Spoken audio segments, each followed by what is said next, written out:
The Ferris wheel in Pripyat hasn't carried a child in 38 years. Its yellow gondolas creak against rusted joints, spinning slowly when the wind remembers how. This was supposed to be a dead zone, a nuclear wasteland where nothing could survive for centuries.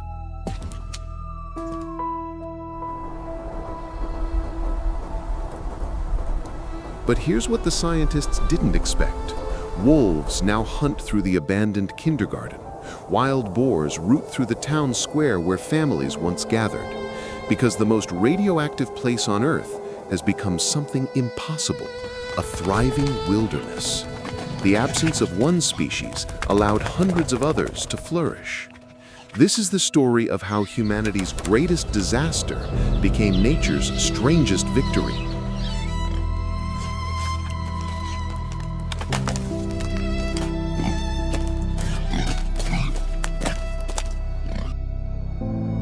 April 26, 1986, 1:23 a.m. Reactor 4 explodes, sending a radioactive plume 30 times more powerful than Hiroshima into the night sky.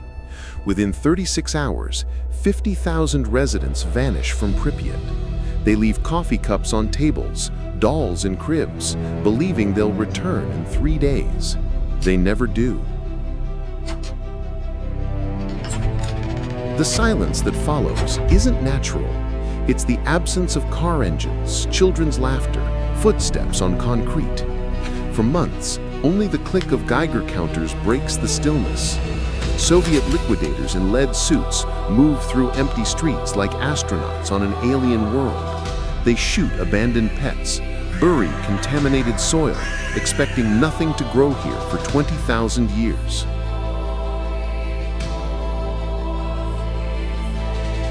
But life doesn't read evacuation orders. By 1987, grass pushes through cracks in Lenin Avenue. Birch trees, more resistant to radiation than scientists predicted, send shoots through apartment floorboards. Within 5 years, vines strangle the cultural center. Tree roots split the swimming pool where Olympic hopefuls once trained. The forest doesn't just return, it explodes. Without human maintenance, Pripyat transforms into vertical jungle. Buildings become mountains clothed in green.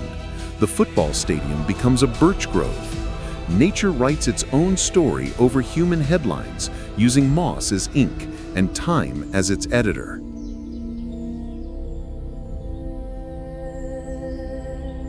First come the mice and voles, their short lifespans allowing rapid adaptation. Then foxes, following the food. By 1990, wolf tracks appear in fresh snow outside the hospital. These aren't sick, struggling creatures, they're thriving. Wild boar populations explode to levels unseen since medieval times. Lynx return after a century's absence. Brown bears lumber through the city center. In 1998, scientists introduced Przewalski's horses, an endangered species, into the zone. Without human predation, their population doubles, then triples. The horses gallop past the abandoned reactor, their manes flowing in radioactive wind, oblivious to the invisible danger that keeps humans away. Camera traps reveal a secret metropolis, 400 wolves where once there were none, beaver dams in the cooling ponds, eagle nests atop Soviet monuments. Scientists arrive expecting mutations, finding adaptation instead. Yes, some birds have smaller brains, some trees grow in twisted patterns, but the ecosystem doesn't collapse, it transforms. Fungi evolve to eat radiation itself, converting gamma rays into energy like plants use sunlight. The revelation stuns researchers. The damage humans inflict through presence, hunting, development, pollution, outweighs even severe radiation. Animals live shorter lives here, accumulate cesium-137 in their bones, pass mutations to offspring, yet populations soar. The wolves of Chernobyl carry radiation levels 50 times normal, but their packs grow larger each year. Nature accepts the devil's bargain, shortened individual lives for species-level paradise.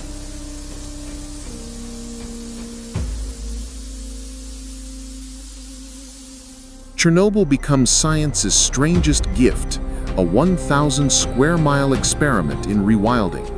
Researchers document evolution in real time, bacteria that feast on radiation, birds that incorporate antioxidants to combat cellular damage, plants that hyperaccumulate heavy metals.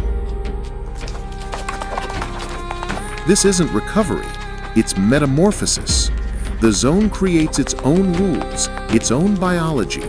Scientists call it adaptive evolution under extreme stress.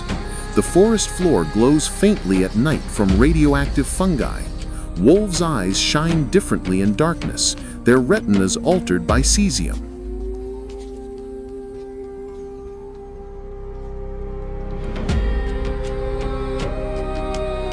Stand in Pripyat's main square at dawn. Listen to the wolves howl where children once played. Watch eagles circle the reactor's sarcophagus. This place holds up a mirror to humanity. We are not Earth's owners, but its temporary tenants.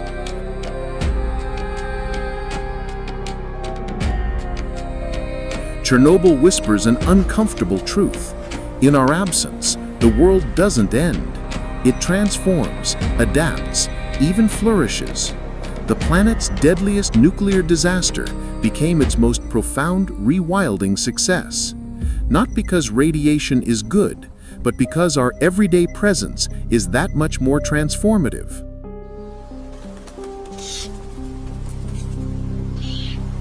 Perhaps Chernobyl's greatest lesson isn't about nuclear safety or environmental resiliency.